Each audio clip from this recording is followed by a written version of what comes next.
Bismillahirrahmanirrahim. Assalamualaikum warahmatullahi wabarakatuh.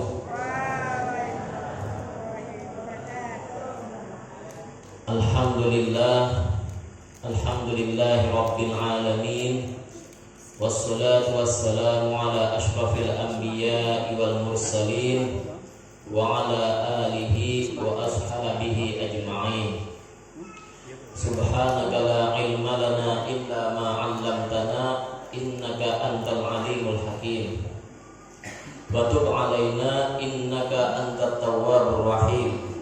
Rabbi shrah li sadri wa yassir li amri wahlul 'uqdatam min lisani yafqahu qawli, amma ba'du.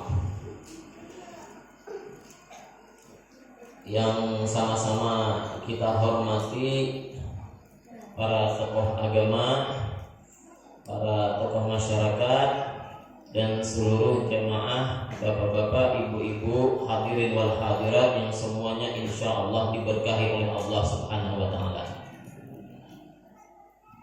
Pada pertemuan sebelumnya saya langsung mengisi, tapi ada jemaah yang meminta untuk memperkenalkan diri diri saya.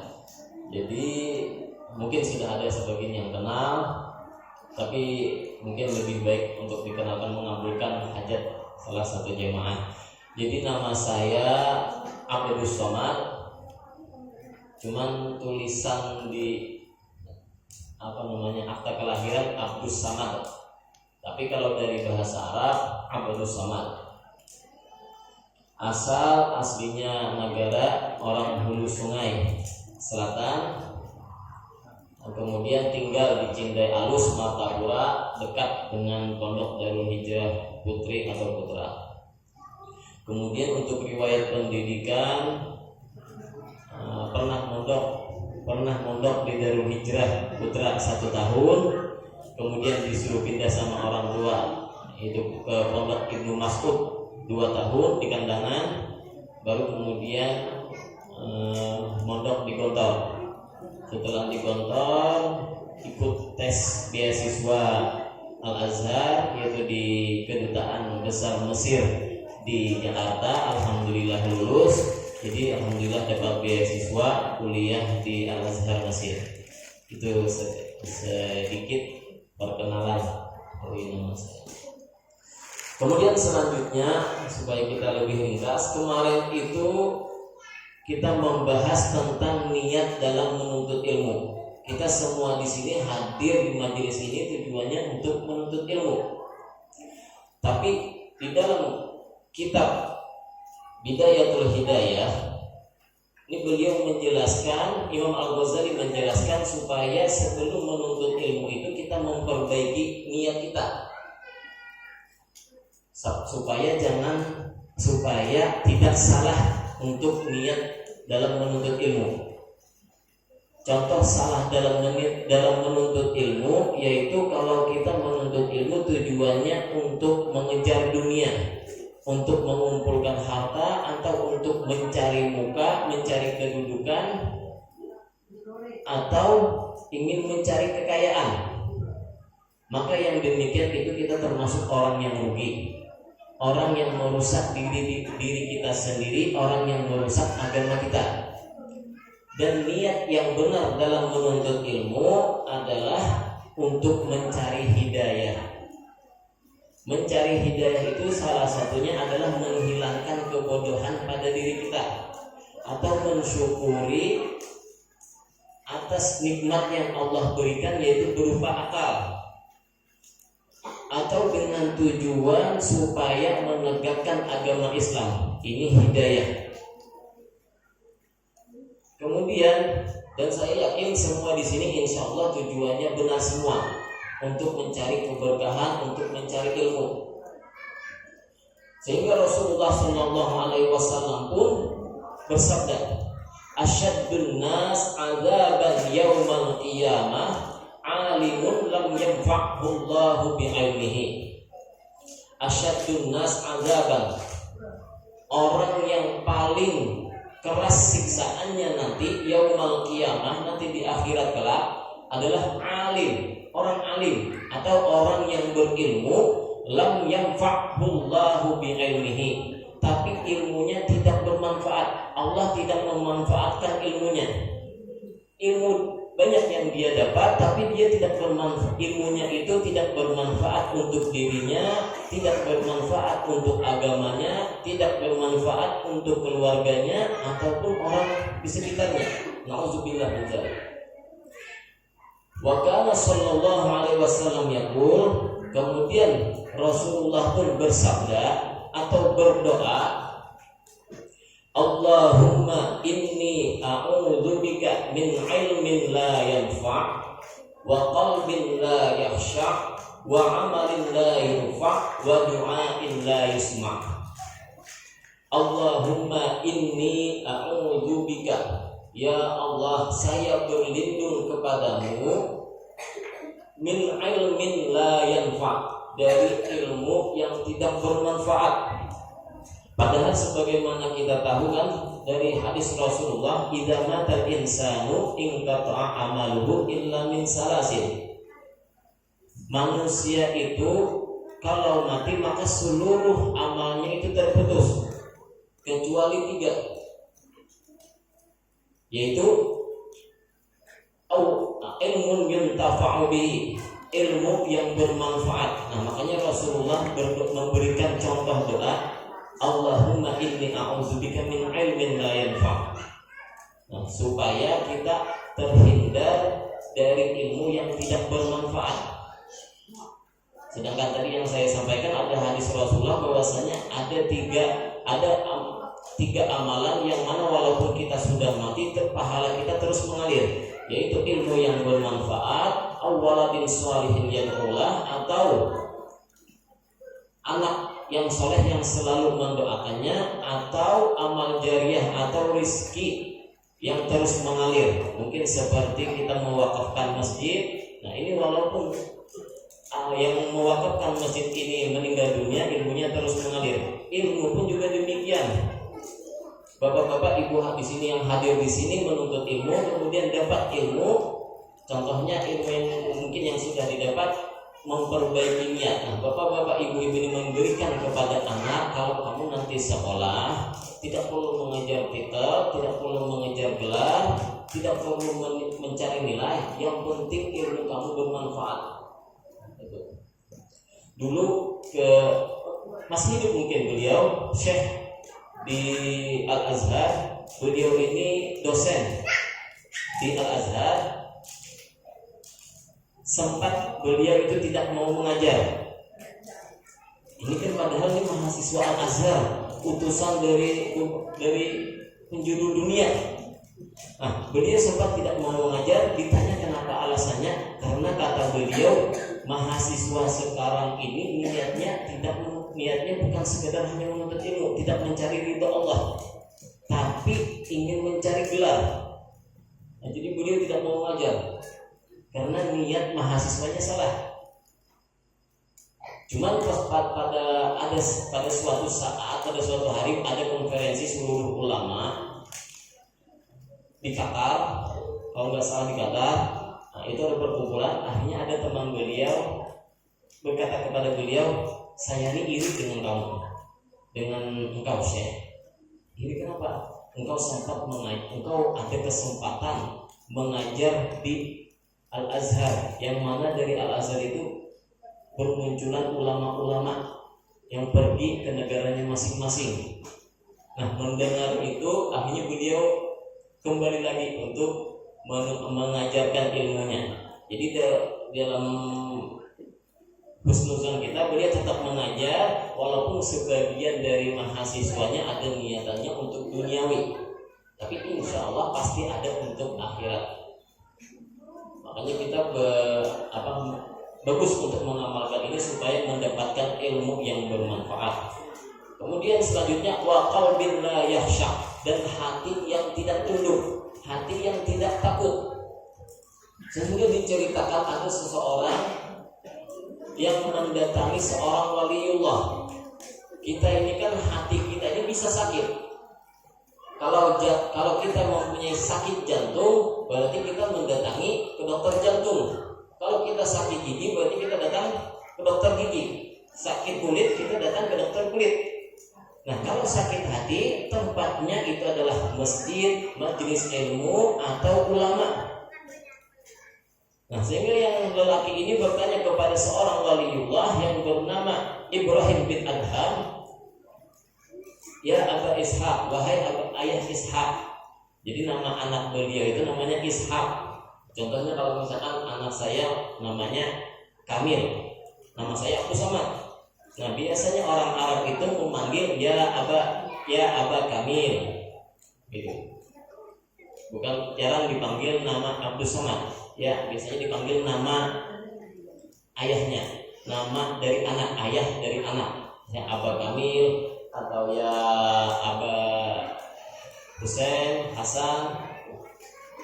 Ya Aba Ishaq, ini musrifun ala nafsi. Sesungguhnya saya ini orang yang melampaui batas, orang yang gemar bermaksiat, tidak bisa menahan untuk tidak bermaksiat. Coba berikan saya tips supaya saya ini tidak bermaksiat kepada Allah. Kemudian seorang waliullah tadi, Ibrahim bin Adham tadi menjawab, "Tayyib, uktika khamsah hisab." Saya akan memberi 5 tips yang mana apabila fa'in taf'alha, apabila kamu melakukannya salah satunya saja, fala ta'si abadan, maka kamu tidak akan bermaksiat. Jadi mendengar ini dia semangat. Hati ya Aba Ishaq, kasihlah. Coba berikan apa aja itu.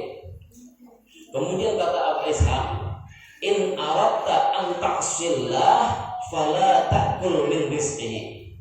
Apabila engkau ingin bermaksiat kepada Allah, fala ta'kul min rizqihi, maka jangan makan dari rezekinya Allah.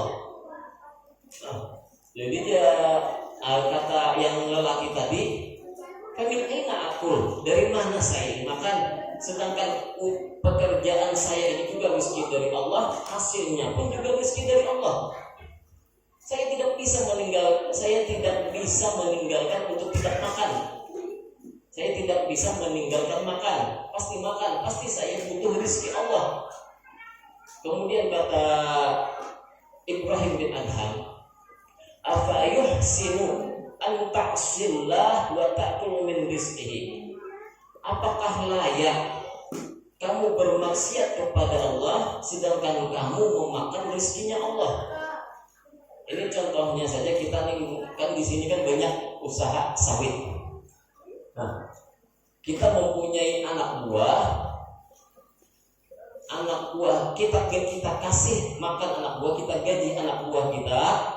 Tapi setiap apa yang kita suruh dia langgar, setiap yang kita larang dia kerjakan. Kira-kira kita apakan ya anak buah? Pasti kita pecat. Mungkin kita pecat atau kita beri hukuman. Nah, begitu juga kata Ibrahim bin Adham. Apakah layak engkau bermaksiat kepada Allah sedangkan engkau memakan rezekinya Allah? Ini berat. Terus kata yang lelaki tadi, ini berat. Coba tips yang kedua. Kemudian yang kedua kata Ibrahim bin Adham, idza aradta an ta'sillah fala taskun fi ardihi. Apabila engkau ingin bermaksiat kepada Allah, fala taskun fi ardihi, maka jangan tinggal di buminya Allah.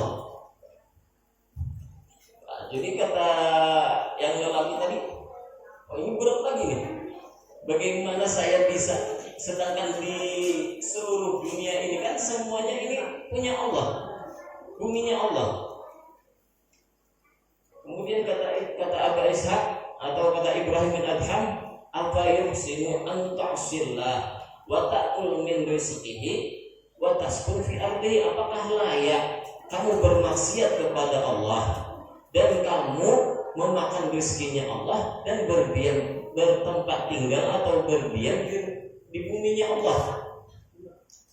Kita ini menerima seseorang, kemudian kita pekerjaan, kita kasih makan, kita kasih tempat tinggal. Tapi ternyata orang yang kita kasih makan, kita kasih tempat tinggal malah menghancurkan rumah kita. Kan orang yang bermaksiat ini kan termasuk orang yang membuat kerusakan di muka bumi. Oh, kata yang lelaki tadi ini sulit. Nah, ini orang lelaki yang ingin berusaha untuk takut kepada Allah, takut bermaksiat.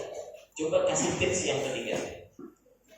Kemudian kata Ibrahim bin Adham, apabila kamu ingin bermaksiat kepada Allah, carilah tempat di mana Allah itu tidak melihat kamu. Sulit lagi. Bagaimana saya tidak bisa dilihat oleh Allah? Sedangkan di dalam hati kita saja Allah tahu. Dimanapun kita berada, Allah melihat kita. Nah, kemudian kata Ibrahim bin Adham, apalah ya, kita sudah diberikan rezeki oleh Allah, kemudian dikasih makan oleh Allah, kemudian dikasih tempat tinggal oleh Allah, kemudian kita bermaksiat langsung di hadapan Allah. Kita mungkin biasanya ya, kalau misalnya kita melanggar peraturan, mungkin yang pernah di pondok atau yang mungkin anak buah, kalau melanggar peraturan itu pasti kita sembunyi-sembunyi. Ini bagaimana kalau kita langsung di hadapan Allah, langsung melihat ketika kita bermaksiat? Ini kata yang lelaki tadi, saya tidak mampu. Coba kasih tips yang lain. Kemudian tips yang lain, apabila kamu ingin bermaksiat kepada Allah dan malaikat maut akan datang, ini tips yang keempat. Malaikat maut akan datang, suruh menunda untuk mencabut nyawa kamu supaya kamu bisa bertaubat. Terus kata lelaki tadi, tentu saja saya tidak bisa, karena la yastakhiruna sa'atan wa la yastaqdimun, karena kita ini tidak bisa menunda kematian. Kalau sudah waktunya mati, ya mati. Nah, terus kata Ibrahim bin Adham, apakah kamu tidak takut apabila ketika kamu bermaksiat, maka saat itu juga ajal menjemput, malaikat maut datang? Kata yang lelaki tadi, coba tips yang lain. Yang kelima, yang terakhir. Kemudian kata Ibrahim bin Adham, nanti kalau kamu sudah mati, kemudian diseret ke api neraka, kabur. Kata Ibrahim bin Adham, kabur dari seretan para malaikat. Kemudian kata lelaki tadi, ya tidak bisa, saya tidak mampu. Nah, kalau demikian kamu sudah tahu kenapa kamu juga mau bermaksiat. Apa kamu rela menggadaikan diri kamu ini ke dalam api neraka? Kemudian kata lelaki tadi, hasbi, cukup bagi saya. Inni astaghfirullah wa atubu ilaih. Maka saya beristighfar kepada Allah dan bertaubat kepada Allah. Nah, jadi salah satu kita supaya takut kepada Allah bisa mengamalkan doa ini, yaitu Allahumma inni a'udzubika min ilmin la yanfa' wa qalbin la yakhsha' wa amalin la yurfa', dan amal yang tidak diangkat atau tidak diterima oleh Allah. Kita beribadah, bisa jadi ibadah kita itu tidak diterima. Kita melaksanakan sholat, bisa jadi sholat kita tidak diterima karena salah satunya niat kita yang salah. Mungkin supaya dibilang orang soleh, orang rajin ibadah, niat kita kayak demikian, maka pahala ibadah kita itu tidak diterima. Tapi insya Allah kewajiban melaksanakan sholat itu gugur, tapi pahalanya ibadah kita tidak diterima oleh Allah. Makanya kata ulama Ibnu Mubarak, beliau menjelaskan, rubba amalin saghirin yu'azzimuhu an-niyah wa rubba amalin kabirin yusaghiruhu an-niyah. Berapa banyak amal ibadah yang terlihat sepele bisa menjadi besar karena niatnya yang mulia, dan berapa banyak amal ibadah yang terlihat besar tapi menjadi kecil karena niatnya. Dan ulama yang lain pun juga mengatakan, tidak mesti orang yang pakai sorban putih atau mungkin pakai bulang yang besar itu seorang waliullah. Bisa jadi seorang dokter itu waliullah, bisa jadi seorang kebun sawit itu menjadi waliullah. Karena apa? Karena mereka setiap waktu memikirkan Allah. Ini dia berusaha bekerja dokter untuk memikirkan umat manusia, bekerja untuk menegakkan agama Islam. Bekerja ini menghasilkan banyak duit, tapi tujuannya untuk menegakkan agama Islam. Mungkin seperti ini mengadakan majelis ilmu, kemudian membantu anak yatim atau orang-orang yang tidak mampu. Yang dia pikir dia bekerja kelihatannya urusan dunia, tapi sebenarnya di dalam hatinya dia selalu mengingat Allah, mengingat umatnya Allah, hamba-hambanya Allah. Nah, yang demikian bisa jadi mereka itulah seorang waliullah. Dan belum tentu seperti saya ini, alhamdulillah, yang mungkin pakai gamis putih, kemudian mungkin pakai surban, pakai imamah, itu belum tentu seorang waliullah. Kalau niat saya, alhamdulillah, kalau niat saya tujuannya untuk dunia, ingin mencari muka, ingin banyak jamaah, atau ingin mencari harta, maka alhamdulillah itu bisa menjadi orang-orang yang rugi. Kemudian Imam Al-Ghazali menambahkan, wa'lam anna an-nas fi talabil ilmi ala salasati ahwal. Ketahuilah anna an-nas fi talabil ilmi ala salasati ahwal. Orang yang menuntut ilmu itu terbagi atas 3 tingkatan, atau 3 macam, atau 3 golongan. Yang pertama, rajulun talabal ilma liyattakhizahu zadahu ilal ma'ad wa lam yaqsud bihi illa wajhallah wad daral akhirah fa hadza minal faizin. Yang pertama adalah rajulun talabal ilma, seseorang yang menuntut ilmu liyattakhizahu zadahu ilal ma'ad, yang mana dia menuntut ilmu tujuannya untuk akhirat. Walam yaqsud bihi, dan tidak ada niatan yang lain illa wajhallah, kecuali mengharapkan ridha Allah, wad daral akhirah, dan akhirat. Fahadza minal faizin, dan inilah orang yang selamat. Nah, contoh orang yang ini tadi niatnya adalah karena Allah Subhanahu wa taala, karena akhirat. Yang pertama,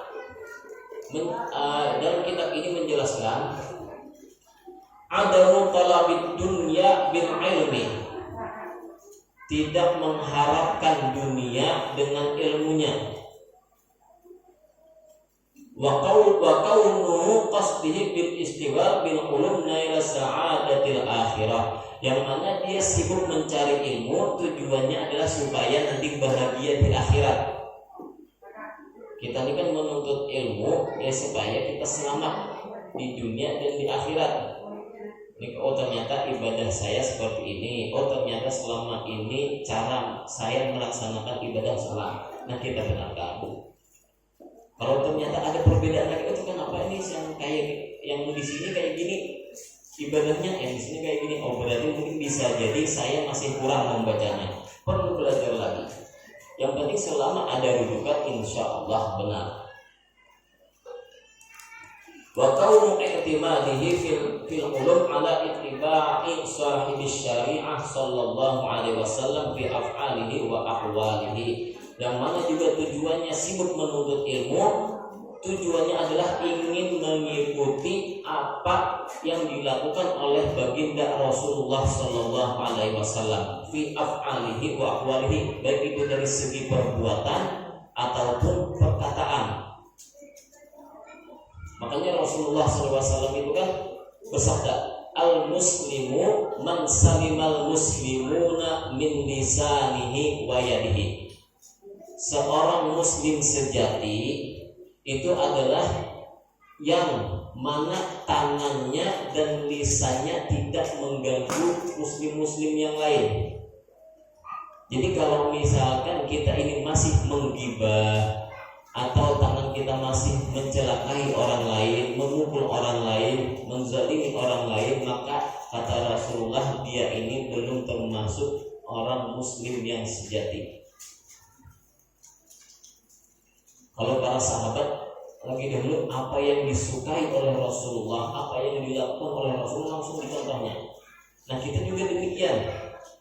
Kalau kita sudah tahu Rasulullah sedang kalau makan pakai tangan kanan, kita ingat, oh ini Rasulullah makan pakai tangan kanan, berarti kita harus makan pakai tangan kanan. Kalau Rasulullah menganjurkan untuk makan duduk, maka kita usahakan untuk duduk juga. Kalau misalnya tidak bisa, ya tidak apa-apa berdiri. Karena Rasulullah pada suatu riwayat pernah juga minum berdiri. Kalau dalam keadaan darurat. Tapi kalau kita bisa untuk duduk, duduk saja. Karena ini anjuran. Kalau kita benar-benar cinta kepada Rasulullah, pasti kita akan mencontoh apa saja yang dilakukan oleh baginda Rasulullah. Rasulullah rajin beribadah, maka kita juga rajin beribadah. Rasulullah menyuruh kita untuk hadir di majelis ilmu, maka kita juga harus rajin untuk menuntut ilmu. Makanya dalam suatu riwayat Abu Hurairah pernah pergi ke pasar, kemudian beliau berteriak, kenapa kalian ini sibuk berjualan? Karena pada saat itu lain keadaan, bukan berarti larangan untuk berjualan. Di sana di Masjid Nabawi kata Abu Hurairah itu ada warisan-warisan dari Rasulullah sedang dibagikan. Ada sedang pembagian harta warisan dari Rasulullah. Cepat datangi. Hanya datang ke sana, para yang dari pasar tadi tidak menemukan apa-apa kecuali orang yang hadir ada majelis ilmu. Akhirnya mereka berkata, mana warisan dari Rasulullah? Kemudian kata Abu Hurairah, warisan dari Rasulullah itu adalah ilmu. Al-ulama warasatul anbiya. Para ulama itu adalah warisan dari para nabi. Jadi kita menuntut di sini, hadir di majelis ini, yaitu tujuannya adalah supaya mendapatkan warisan dari baginda Rasulullah Sallallahu Alaihi Wasallam. Kemudian contoh niat kedua, niat benar. Niat yang benar, yang mana tujuannya untuk mengharapkan ridha Allah, tujuannya untuk akhirat adalah an yakuna mujtaniban tarafuha mat'amin wa maskanin wa malbasin. Dia menghindari untuk berlebih-lebihan dari segi makanan, tempat tinggal atau pakaian. Tidak bermewah-mewah dari segi makanan ataupun tempat tinggal ataupun berpakaian. Jadi pakaiannya sederhana. Saya pernah bersilaturahim ke Syekh Ahmad Thayyib, Syekh Al-Azhar. Pada saat itu, atau kurang tahu kalau sekarang, pada saat itu beliau itu dinobatkan sebagai ulama terkemuka, sebagai ulama yang paling berpengaruh nomor 1 di dunia. Ulama yang paling berpengaruh nomor 1 di dunia, namanya Syekh Ahmad Thayyib, beliau Syekh Al-Azhar. Yang mana sebagaimana saya tahu sebelumnya itu, negara Mesir itu 3/4 itu kepunyaan Al-Azhar. Jadi hampir 100% atau 75% negara Mesir itu kepunyaan Al-Azhar. Syekh Al-Azharnya itu Syekh Ahmad Thayyib. Nah kami pada saat itu pas ziarah silaturahim ke rumah beliau, Masya Allah, pakaian beliau itu sederhana, pakai gamis-gamis, yang penting sederhana. Kalau misalnya kita tidak tahu muka beliau, mungkin kita mengira beliau itu seorang ya kayak petani, kayak pembantu itu. Padahal rumah beliau itu luas, jamaah banyak, nomor 1 di dunia. Tapi pakaian beliau itu sederhana. Setiap tamu ini kami dijamu macam-macam makanan, minuman. Yang pertama kali saya merasakan teh yang paling enak, karena kan kita lagi dulu di Mesir itu biasanya terkenal tehnya. Teh itu kan bahasa Arab syai. Nah jadi kalau orang Indonesia biasanya kalau pagi-pagi ayo kita syai. Nah saya itu minum teh pakai arusha. Arusha itu ada daun mint. Nah, jadi teh dicampur daun mint. Nah itu pertama kali saya tahu teh pakai daun mint itu ketika saya bersilaturahim ke rumah Syekh Ahmad Thayyib. Itu luar biasa. Mungkin kalau misalkan kita kan kalau semakin kaya, semakin terkemuka, susah ditemui, susah diajak silaturahim, susah. Ada pakaian pun, mobil pun semuanya mungkin wah. Kalau beliau gaji tidak pernah menerima, mobil pribadi aja, tidak mau memakai mobil pemerintah, dan pakaian pun sederhana. Ini orang beliau ini ya luar biasa. Syekh Ahmad Taib Syekh nomor 1 di dunia yang lagi dulu dinobatkan orang yang berpengaruh. Nah, jadi cirinya orang yang menuntut ilmu kalau untuk mengharapkan ridha Allah, ingin mengharap kenikmatan nanti di akhirat, yaitu tidak mau bermewah-mewah dari segi makanan, tempat tinggal ataupun pakaian. Kemudian ciri yang ketiga yaitu alla yakuna musari'an ilal fatawa, tidak segera mengeluarkan fatwa, tidak tergesa-gesa mengeluarkan fatwa. Kalau ditanya suatu hukum, dia mencari dulu dalil atau menguatkan, meyakinkan bahwasanya ini yang benar. Kita ini kan khususnya dalam ibadah, dalam fikih itu banyak perbedaan pendapat. Nah, kalau ulama yang benar, mereka sudah meyakinkan dulu atau mencari dalil-dalilnya dulu, baru mengeluarkan fatwa. Fatwa ini pendapat. Kalau kita di Indonesia ini, ya kita merujuk ke Majelis Ulama Indonesia (MUI). Kalau di Mesir itu ada tingkatannya. Jadi ulama ini sebenarnya kalau di Mesir ulama orang alim ini belum dikatakan sebagai ahli fatwa. Jadi harus ada tingkatan dulu. Alim, allamah, nah baru bisa dikatakan mufti setelahnya. Jadi ada tingkatan, ada syarat-syaratnya. Bahkan di Mesir itu ada pelatihan. Jadi setelah syaratnya mungkin setelah S1 Al-Azhar, dan setelah itu ada kuliah fatwa. Itu sekitar 2 tahunan. Jadi harus benar-benar menguasai. Nah, kalau kita di sini Majelis Ulama Indonesia nggak bisa mengeluarkan fatwa karena memang sudah bermusyawarah atau majelisnya. Tidak satu orang saja mengeluarkan hukum. Ciri orang yang benar-benar niat menuntut ilmu untuk mengharapkan ridha Allah, salah satunya yang ketiga tadi, yaitu adalah tidak bersegera mengeluarkan fatwa kecuali sudah mempunyai keyakinan betul, atau dibilang ini menurut pendapat ini gini hukumnya. Itu. Kemudian tentang niat yang kedua, warajulun talabahu liyasta'ina bihi ala hayatihi al-ajilah. Seseorang yang menuntut ilmu liyasta'ina bihi ala hayatihi, yang mana tujuannya untuk dunianya, al-hayatihi al-ajilah, wa yanalu bihi al-izzi wa yanalu bihi al-izza wal jaha, dan mendapatkan dari ilmu tadi kebesaran, wajah kedudukan, wal mal dan harta. Jadi ada orang yang menuntut ilmu tujuannya supaya dia mendapatkan kedudukan, supaya mendapatkan kebesaran, supaya mendapatkan harta. Wa huwa alimun bidzalika, dan dia tahu tentang niatnya ini. Mustahilun fi qalbihi, dia sadar di dalam hatinya, reka kata halihi, akan lemahnya keadaannya, karena kan niat yang demikian itu tidak baik. Wa khissata maqsadihi, dan niatnya yang hina. Fahadza minal mukhatirin, dan ini termasuk orang-orang yang berbahaya. Jadi kalau kita menuntut ilmu tujuannya untuk mencari kedudukan, untuk mencari kebesaran, untuk mencari harta, maka ini termasuk orang yang berbahaya. Kalau kita sadar, nah kita sadar nih bahwasanya niat kita ini salah, tapi tetap kita lakukan. Nah ini kata Imam Al-Ghazali, ini orang-orang yang berbahaya. Fa in ajalahu qabla taubah, apabila ajalnya datang duluan sebelum dia bertobat, khifa alaihi min su'il khatimah, maka dia ditakutkan su'ul khatimah, mati meninggal dunia dalam keadaan su'ul khatimah. Wa baqiya amrahu fi khatihil masyiah, dan urusannya dengan Allah.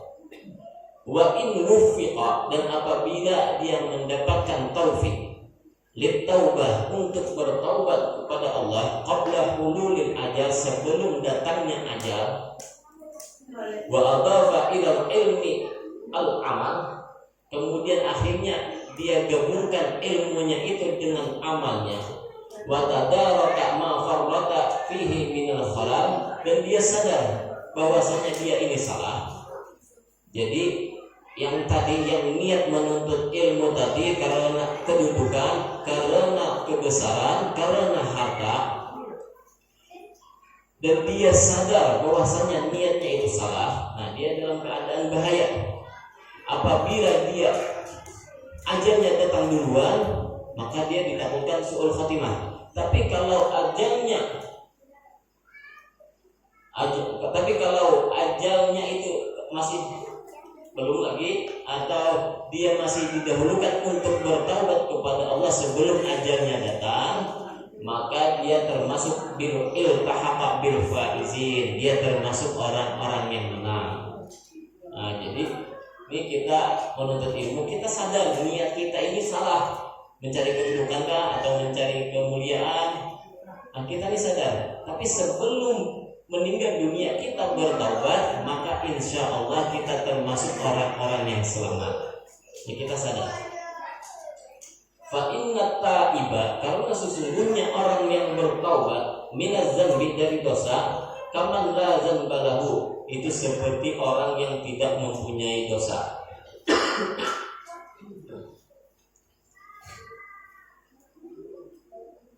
Dulu ini ada juga kisah. Jadi ada seorang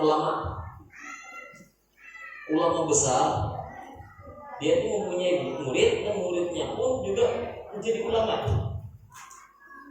Nah, ulama ini sama-sama jadi ulama. Sang guru punya karangan, sang murid juga punya karangan kita. Ulama sama-sama jadi ulama, mengarang kita.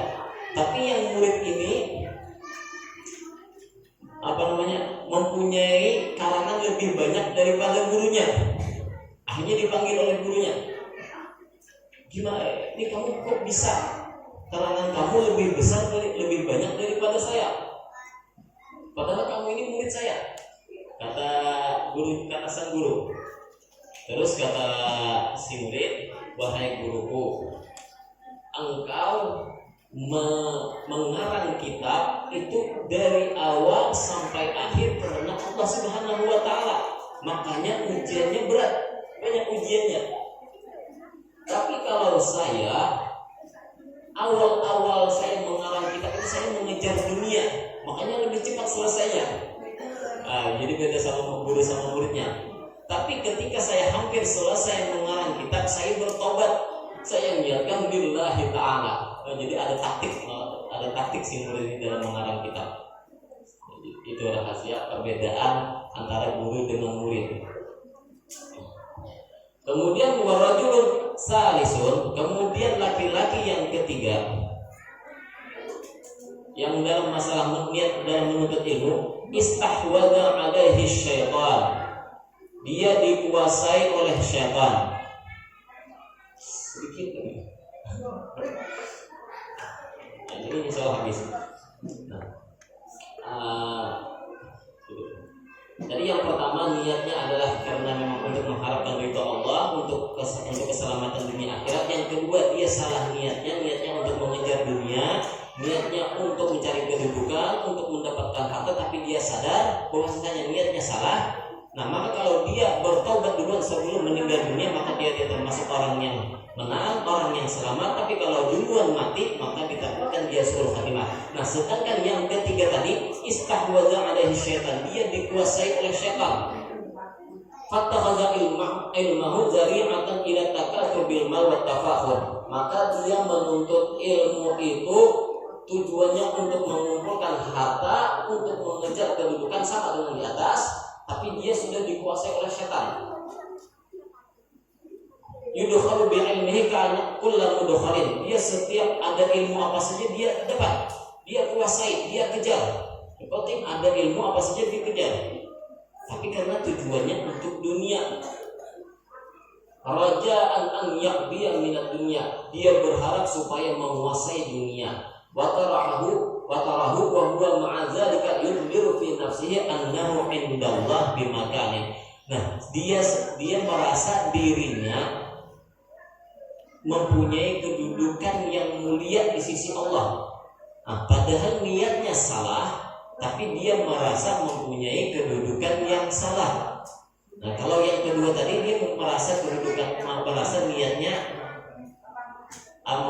yang kedua tadi dia merasa niatnya salah. Sedangkan yang ketiga niatnya salah tapi merasa dia itu benar. Dia tujuannya untuk urusan dunia, tapi dia merasa bahwasanya dia itu benar karena dia sibuk di urusan dalam keilmuan. Ma'ataqalubihi ala dunya zahiran wa batinan. Maka dia ini selalu berambisi dalam urusan dunia, baik itu secara zahir ataupun batin. Fahaza minal halikin. Maka ini orang-orang yang celaka. Wa minal hamqa al-maghmurin, dan dia ini sebenarnya termasuk orang-orang yang bodoh dan lalai. Iz ar-raja' munqati'un an taubatihi izannihi annahu minal muhsinin. Dia tidak ada harapan untuk bertaubat karena dia merasa dirinya benar, padahal posisinya salah tapi merasa benar. Nah, ini tidak ada harapan untuk bertaubat. Nauzubillah min dzalik. Mudah-mudahan kita menuntut ilmu hadir di majelis ini tujuannya adalah untuk mendapatkan warisan dari Rasulullah SAW, untuk mendapatkan keberkahan dari majelis ilmu ini. Mudah-mudahan juga dosa-dosa kita diampuni oleh Allah Subhanahu wa taala, dimuliakan di sisinya. Amin ya rabbal alamin. Ala hadzini asal hasyun lillahi lahumul fatihah. A'udzubillahi minasyaitonir rajim. Bismillahirrahmanirrahim. Alhamdulillahirabbil alamin arrahmanir rahim maliki yaumiddin. Iyyaka na'budu wa iyyaka nasta'in. Ihdinas siratal mustaqim. Shiratal ladzina an'amta 'alaihim ghairil maghdubi 'alaihim waladdallin.